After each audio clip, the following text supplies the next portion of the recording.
So today, guys, I'm going to share a couple tips with you when working with your Photopolymer stamp set. So one issue that I had is that I had this Photopolymer stamp set and the coordinating dies. It wasn't this particular set, but this is just to draw a reference. And I stamped the image, and after I stamped the image, the die was not matching up to the stamp image. No matter how many times I stamped, the die was not matching up to the stamp image.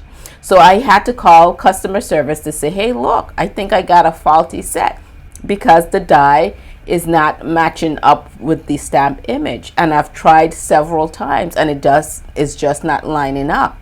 So let me tell you what she told me. So if you're interested in finding out, maybe you have done this mistake that I've done. So if you're interested in finding out, please do stay tuned.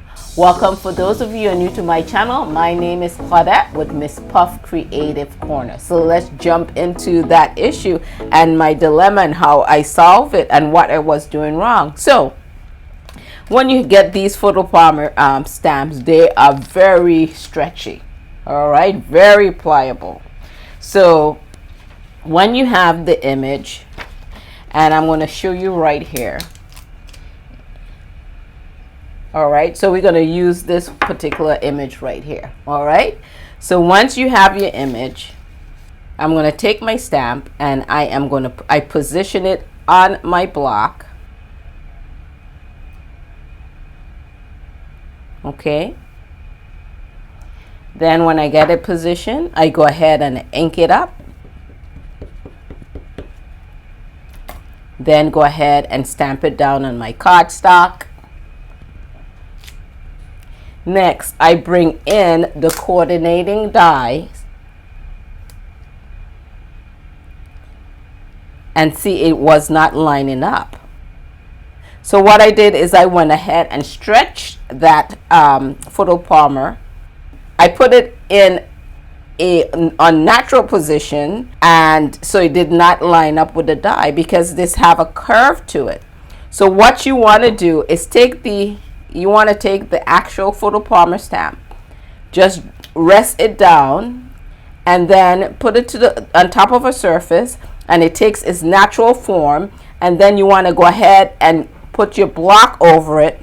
Then you want to go ahead, ink it up, stamp it, then see, it would fit. So that was my problem. I was stretching it out of its natural form, so for it to match the die. So maybe that's something that could help you. Maybe you have done that before and you haven't realized what the problem was, but I was just baffled and could not figure out how and why it was not lining up with the coordinating die. Another little tip too, guys. So when you're using your sentiment tool on the Photopolymer stamps, again, instead of putting it on your block, put it down on top of the surface, and it's nice to put it against something with lines. So I'm using this grid paper here, which is by Stampin' Up, and then you want to keep your block parallel to those lines too as well, and pick that up. Okay, so go ahead, ink that up, and go ahead and stamp that down. So that would help you have a straighter image. All right, so guys, if you're new to my channel, you like these kinds of little tips, go ahead and hit that subscribe button down below, as well as the bell icon, so you can be notified when I upload my latest videos. Thank you guys for tuning in. This is Claudette, and I'll catch you guys on my next video.